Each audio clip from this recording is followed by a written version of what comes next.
So hey hello all, welcome to Sans Books Review. In this video I am going to review the book named A Memory of Light. This is the 14th and the final book of the Wheel of Time series by Robert Jordan, and it is being written by Brandon Sanderson. I don't finish reading this book 4 days back. I gave myself the time in order to break down the whole book. So yeah, let's get into the video. I usually start with the overview for each of the Wheel of Time series book till date, but I don't think there is any need for that right now, right? Because we do enter into the Armageddon battle, and there is one action sequence left behind. So yeah, straight away, let's get in my overall experience.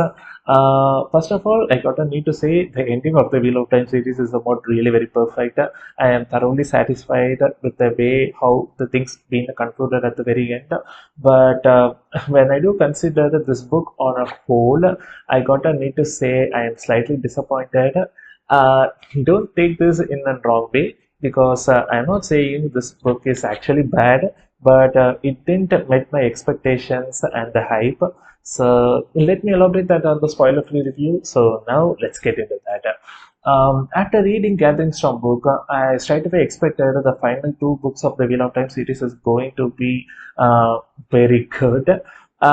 Because when you do stumble upon one of the best books you have ever read in your reading journey, you would obviously expect the further books coming up from the series gonna need to be better than that, right?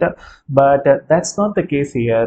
I do think the Towers of Midnight is a slightly worse than Gathering Storm, and A Memory of Light is slightly worse than Towers of Midnight, in my opinion. So yeah, that's why I do mention the term disappointment. So yeah, I hope you people can able to understand. Um, by no means I can't say this book is actually bad, because of the ending is somewhat really very perfect, and I am slightly surprised that Robert Jordan took an realistic way in order to end the series. I do thought he is going to follow the Tolkien's type of narrative that when everything ends, every people would live in harmony and peace, and they would that peace would continue for nearly 1,000 and 2,000 years from there on. Uh, I'm glad that Robert Jordan does took an alternative option. I don't know whether this is the choice of Robert Jordan or Brandon Sanderson. I hope it's RJ's plot line, right? Because it's been hinted way back in the earlier books itself. So I hope it's a plan of Robert Jordan to conclude the series like that. So yeah, that's why I do mention the ending is somewhat really very perfect. I'm surprised, thrilled, and happy about how the things been concluded at the very end. But I'm not slightly satisfied with how some of the evil characters got their end by the very end. The characters like Lanfear or Padanfane doesn't have much more screen time, and I'm slightly disappointed with how these characters just gets concluded at the very end. So yeah, I expected something more from these characters and some of the Forsaken's character too, and their ending doesn't appeal to me very much, and Rand doesn't have a big storyline out here. That's surprising, because the whole war is being centered upon Rand Althor, right? So I expected there are most of the POV chapters are going to be explained by him, but that's not the case here. Every other character does took the spotlight, and Igwin and Matt Cawthon does stole the show here. In the Tarmageddon battle, when it is being mentioned afterwards, I would straight away remember all the action sequence involving Igwin and Matt Cawthon. And 992 doesn't have any big plot line around here in this book. So there are some disappointments too, but yes, if you are going to conclude the epic series, which is a 14 book long, so it is obviously really very tough in order to sum up all the characters in a 1,000-page book. Maybe they should have added some more 500 pages. I wouldn't have objected to that right now. But I do think there should be a bit more casualties got to need to be made at the very end. The things started to end straight away when the dealing with the dark ones has been actually happened up there. So if they do add some a bit more casualties like Lord of the Rings, I would have enjoyed these things even more. So yeah, that's the only concern I do have here. But overall, I do think I'm okay. The first 600 pages, I think the story didn't progress that much. Anyway, between the 300 to 600 page mark, I hated everything, and the story has been stumbling upon here and there without any progression. So, the 37th chapter of this book is a somewhat notable point here. That is where the things started to pace up really very well. So, if you have already read this book, do continue my spoiler talk. We can explain. I will talk about that in detail. So yeah, that's all the spoiler-free review. In terms of rating, I would give a 4 out of 5 for this book. I would consider that this book is slightly below than the Towers of Midnight, but yes, it does deserve a solid 4 out of 5 rating. So I mean, this is my final Wheel of Time series book review, right?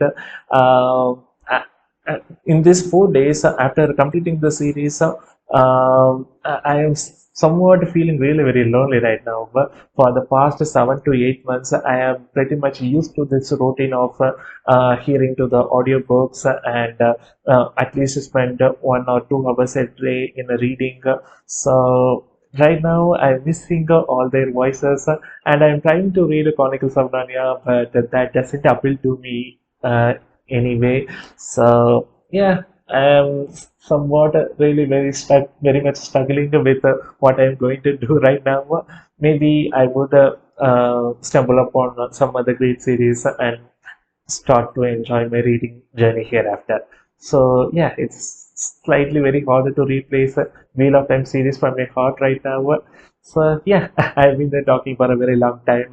So if you have already read this book, do continue watching this video. If you haven't, do exit this video right here, because now let's talk about all the events that has happened in this book. So now let's enter into the spoiler talk section. This book straight away starts up with one of the POV chapters from a Talmanas, where the Trollocs just started to attack the city of Camlin, and at first glance I can't be able to understand why Brandon Sanderson actually written this thing, but after some time I do realize that it straight away made the point that all the forces got a need to face the Dark One in the Shire Gul itself, right?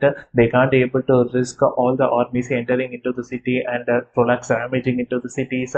They, even with the help of the dragons and the Aes Sedai, they can't be able to compete against them, right? So yeah, that's a pretty convincing way to start up the storyline. And we just stumbled upon a chapter where Mastering Time is being converted into one of the Forsaken character. I mean, I never guessed this one all throughout the series. I do thought Mastering Time is going to be one of the buddies like Verin said. He's secretly disguising himself as a doctor so that he can able to get the information and he can able to help Rand in the Armageddon battle. But yeah, I never guessed this move. I don't know whether it is the decision of Robert Jordan or Brandon Sanderson, but yes, that's a hell of a move. I didn't see that one coming at all. And everyone does united and start to discuss about the battles, plans and the future plans, and the conflict is been still going on between Rand and Egwene. I have hated this storyline, and it has been going on for nearly 100 pages right after this. So yeah, I've been sick of reading these things. Brandon Sanderson should have avoided this conflict. We have been in the very end of the storyline, right? Maybe Brandon Sanderson should have avoided this, and he gave much importance to Pevaro and Anthrol's character. I can't able to digest the thing because Wheel of Time series is somewhat a 14 book series, right? And Brandon Sanderson started to create two characters by the very end of House of Midnight and giving a main screen time all throughout this book. I'm not happy with that aspect. These two characters been introduced to explain all the things inside the Black Tower, right? maybe I do think Logan should have been made as an POV character because he's been there from the very start of the series, right? And he's been held as a prisoner by Bassin Time for some period of time here. I do thought that he has been secretly doing some job in tier. So yeah, I'm slightly surprised with that one. And with the help of Androl, Logan, and Pavara, does manage to escape a Bassin Time's trap. And we get into switched into the chapters of Perinabra, and it has been mentioned by Bornhold that Padan Payne is the one who does kill all his family. Actually, that thing came to me as a surprise. Whether I do predict or it has been stated in the Shadow Racing book itself, I don't know. But I pretty much guessed that Padan Payne is the one who would have killed Perrin's family. So that didn't came to me as a surprise at all. And Perrin just started to deal with a lot of the evil characters here, right? Grandal and Lancier and Slayer. I mean, I never guessed Perrin would be that strong in the world of Dream.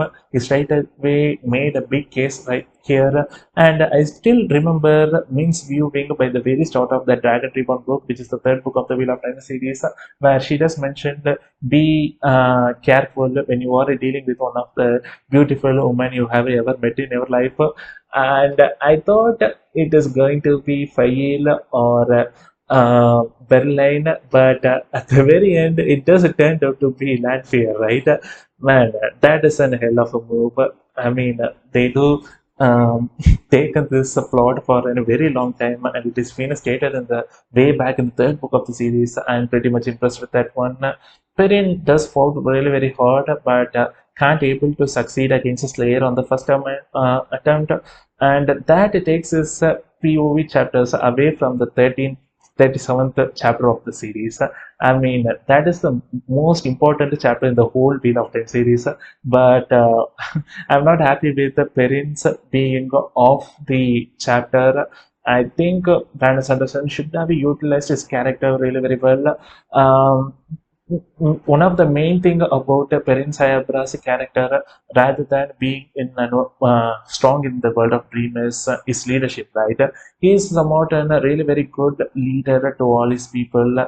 I think Brandon Sanderson does missed something out there. So anyway, and we do switched upon where Demand Red does arrive with all the armies of the Sharons, and it has been repeatedly told by all the other Forsaken characters that Demander has been secretly organizing an army for to be ready at the Tarmageddon battle.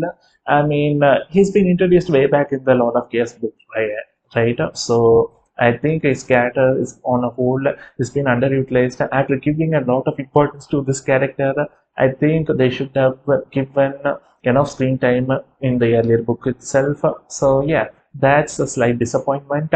And we do enter the battlefield where all the four war generals has been under the compulsion by Grandad.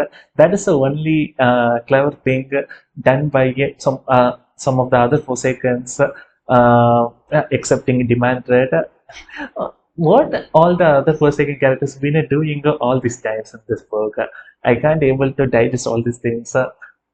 Whether it is Robert Jordan or Brandon Sanderson, God, I need to have a hot take that they didn't use the Forsaken characters really very well. So yeah, that's again a big disappointment. And here is where Matt Cawthon does took the spotlight. He started to lead the army and gamble against Demand Red. I mean, his whole plot line in this book is somewhat super awesome, dude. I mean, he didn't have any big moments right here, but all the things he have done throughout the Tarmageddon battle is somewhat really very commanding. And Min does accepting the offer of Xian Chen. That is somewhat really very disgusting for me to read. And Igwin's stubbornness and whether you claim it willpower is somewhat really very awesome. She does tend to be one of my favorite characters, and her involvement in this battle scene is somewhat really very commanding. So now let's get into the payoff aspects. First of all, let us start up with Suwan and Gareth Prince plotline end. And I do thought Min's viewing straight away ended up in the Gathering Storm book itself, where the Sea and Channel started to attack the White Tower in order to capture all the Aes Sedai, and they do help each other in order to survive, right?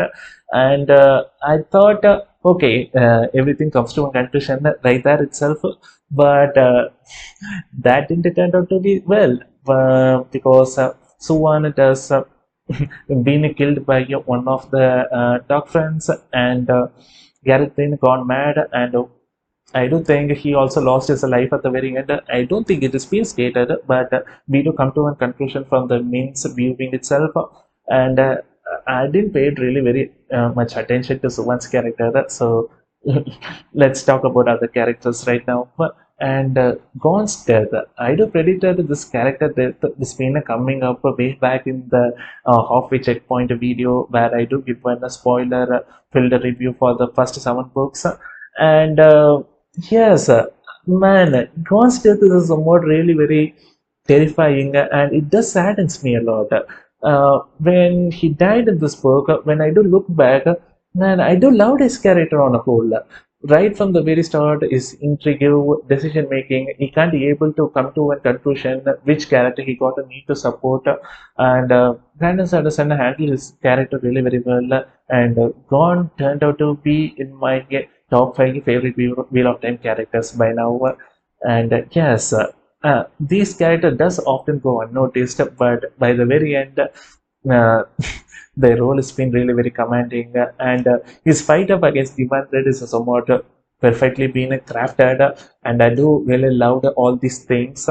So yeah, and Galad fighting up against Demand Red and losing one of his arm, and everything is been going against them, and that is a moment I never expected all throughout the Wheel of Time series is Egwene's death. Man, oh, man, I didn't expect that. I mean, she is going to be dead by the very end. I don't think Brandon Sanderson or Robert Jordan never hinted about these things all throughout the series. That just came to me as a shock. And yes, his involvement and her leadership, everything does played out really very well. And yes, believe it or not, guys, Igwin is my favorite character in the whole Wheel of Time series. Man, I started to feel emotional right now. Man, I do really love her character. So yes, some I do mention this thing in the Reddit fan page itself, and everyone started to claim some of the things which they are not actually happy with Igwin's character. So, but I do really love her. Man, even thinking of the scene does started to make me weep right now. And yes, I'm slightly blabbering. Man, Igmin's character is so satisfying by the very end. And let's talk about one of the most cinematic scenes ever been written on that fantasy genre books, and it has been a land taking up against the Madrid. Man, that moment is the highlighted part of the whole book, right? Man, been actually gone, and Galad has been already been vulnerable while facing demanded and land without. I don't think he does have the Foxhead medallion, right? I mean, even if he does have that, it is not. It won't pay a big advantage about demanded. Um, Man, wow, that scene is somewhat really very cinematic, dude. And I do think the showrunners got to need to be really very careful in crafting this one. Man, that scene is somewhat really very perfect. And the 37th chapter straight away ended up with land killing Demand Red. And initially, I do thought after the end of the 37th chapter, every character is going to be planning about the future of the series. But I didn't expect that the battle is still going on. And uh, I mean, I never talked about a lad here, right? I mean, he's been dealing with a lot of visions from the Dark One. I mean, Rand's plot should have been the plot centric here, because even if they do won the Armageddon battle, if Rand fails in all this operation, then it would turn out to be nothing, right? They should have added something more to this plot line. more than a vision. They should have added something, but yes, that is what we do have got. And hereafter, Grandal has been under the compulsion of Avianta by the very end, and Mugdin has been converted into one of the sea urchin slaves. I mean, right throughout the series, Robert Jordan and Brandon Sanderson does made Mugdin's characters a total comedy, right? I mean, the showrunners have, I do think the showrunners just have a different plan around Mugdin. They do, I do think they are going to make her character look really very terrific. So yeah, let's wait and see how her character is going to progress in the show. So, and Pardon Fail Death is somewhat not at all satisfying here, right? I mean, I won't claim that he is one of the main dark forces being out there. He is somewhat an insane man. By the very end of the Shadow Racing book itself, his plot ended up, and after that, his involvement in the storyline is started to diminish. And yes, I don't think this character should have been written a pretty much better way. So not happy with that one. And by the very end, Lanfear confronting Perrin, man, Perrin doesn't manage to get rid of Lanfear, and even though he's been under compulsion, he does manage to get rid of a failed Lanfear, right? So yeah, that's a notable thing. And do forget to mention this: Oliver blowing the horn is somewhat really very cinematic too. And I don't know where Matt's connection to the horn is being cut off, whether his death in a ruined inn or whether Ravin's assassination does cut off his soul from the horn. But if the connection is being cut off, how he does manage to be in a war general all these times, I can't able to understand that aspect. If you do know that, please comment that below. And the very end, the the way Rand does takes on the Dark One is somewhat the best thing which does happen in this whole book. I mean, humanity won't survive without evil as being a part, right? I mean, all the typical novels, whether it is been a religious one or the traditional fantasy novels like Lord of the Rings, where they do started to claim things like when the Dark One is being destroyed, the world is being would be there in a good way. So I can't able to understand that aspect at all. Humankind can't able to strive without any evil being bubbled upon us. And not only humankind, every living thing can't able to strive without that. So that's a pretty nice way to end the whole series. And Rand does it turned out to be alive by the very end, right? So I thought Rand is going to be dead by the very end, but yes, the destiny is somewhat really very different. And it's been often mentioned in the Fires of Heaven book itself that he will die and will survive. And I didn't actually understood that thing, but by the very end, it all concluded. It's been concluded really very well. Got a need to give a shout out to Robert Jordan for structuring everything way before he actually started to write all these stuffs, right? I mean, that's a really very commanding job. He must have spent at least five year or more in order to structureize all the storyline, and it does ended up really very well. I'm thoroughly satisfied with the whole end. I don't think I missed anything right here. I didn't talk about Elaine throughout this review, and Brigitta's character is somewhat really very satisfying too. So yeah, I mean, I've been taking a very long time in making this video. I hope if people can able to adjust with my conversation skills, which I am not really very good at. But yes, it's been a really very emotional moment for me. Started to miss all the characters right now, and yeah, got to need to figure out something very soon enough. So yeah, do comment down your thoughts on this video and how you do felt after reading the entire Wheel of Time series. It would be really very nice for me to get the feedback from you. So I hope you all enjoyed all of my reviews till date. Um I'm really very happy about making this YouTube video. I'm really very thankful to the time I have. I don't want to end this video right now, but it's been 1 a.m. right now. So yes, I just started to feel really very sleepy. So meet you soon with the overall analysis of the Wheel of Time series, which I will try to post by the next week. So until then, tada bye bye. Happy reading to you all. Cheers.